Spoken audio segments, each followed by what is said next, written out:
内田漫画チャンネル内田です。お久しぶりです。引っ越しました。初ルームツアーをやりたいと思います。とその前に引っ越す前のお家ですねを知っていた方がよりこの動画が楽しめると思いますので、引っ越す前のお家をご覧ください。どうぞ。はい、引っ越しの3日前です。いよいよこの狭い 1DK から引っ越すことになりました。皆様が配信中に見てた作業はここになっています。今ちょっといろいろ乗っかっちゃってますけど、ここから配信してました。いかがでしたでしょうか。おそらく皆様が想像よりカオスだったと思います。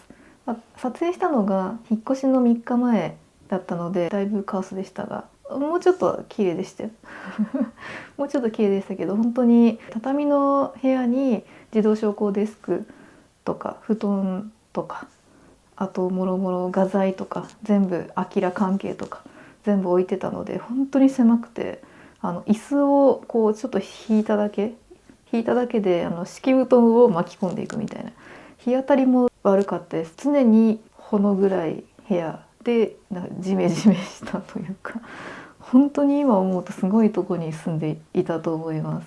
では入っていきましょう。いやもう明るさが全然違う。はい、ではご覧ください。我が城でございます。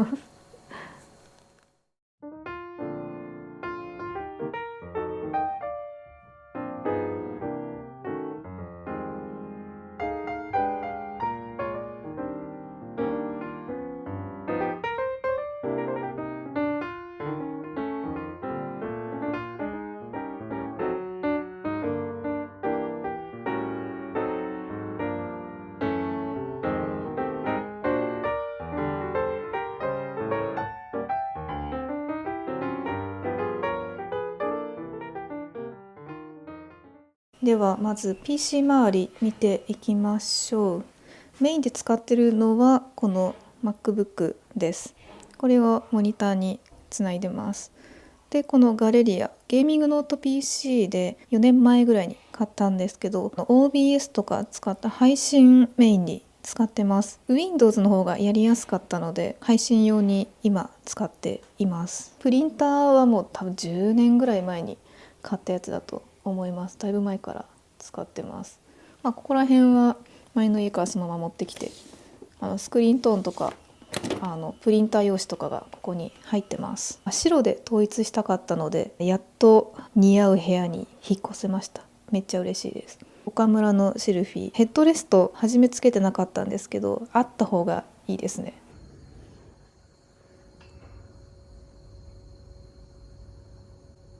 こっち側がお絵かき専用デスク、これが自動昇降デスクですね。この机自体が絵かき用なんですよ。こうやってこういう風に、本当にここにラバーのバーがあったんですけど、ちょっと邪魔で取っちゃったんですけど、ここがもう斜めになるので、ここにキャンバスとか置いてもう絵が描けるよっていうやつなんですけど、あんま使わないですね。結局やっぱ滑っちゃったりするので、ここにバーが付属のバーがあったって話したんですけど、今度これが邪魔になるんですよね。普段ずっとここにあると引っかかったりして邪魔だったりするので、意外にこれですかね、これ使ってないです。買ってみたら意外に使い勝手があんま良くなかったという、はい、これはデジタル絵を描くときに使ってる iPad Pro ですね。これは色紙とか主線描くときに使ってるペンです。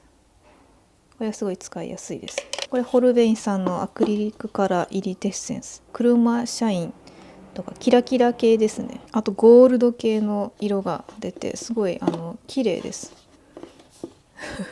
その普通な説明になっちゃった。本当にいろんな色が出るのでとても綺麗です。虹色っぽくなります。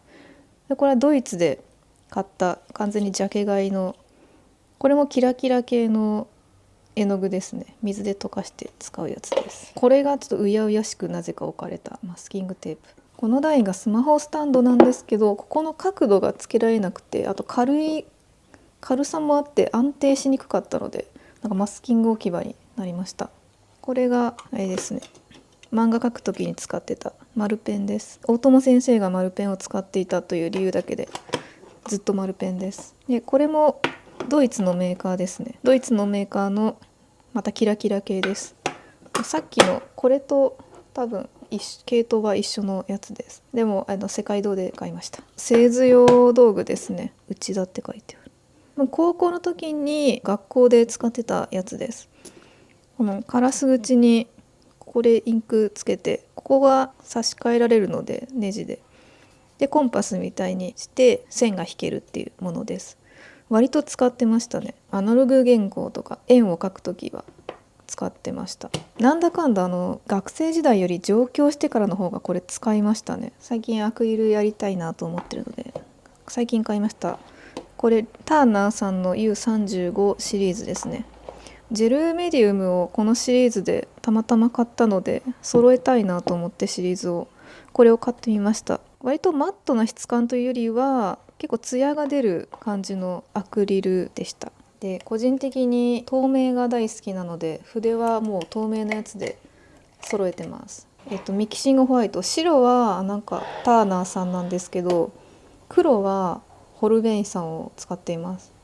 この黒がね、黒すぎる黒っていうスーパーオペクブラック、これもすごいマットでめっちゃ黒いです。これこの前世界堂で買ってきたテクスチャーがつけられるやつっぽいです。ちょっと面白そうなので買ってみました。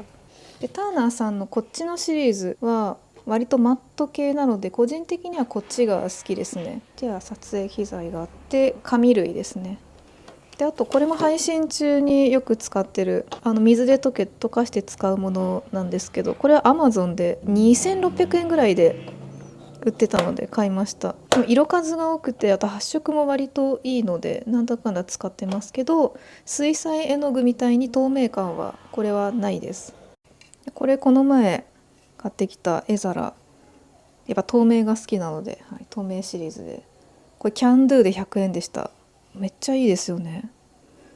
使い勝手良さそうだったらもうちょっと買っとこうかなと思います。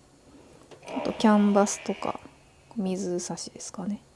でここ開けると紙のストック、色紙のストックとか定規とか入ってます。で下にパステルと色鉛筆ですね。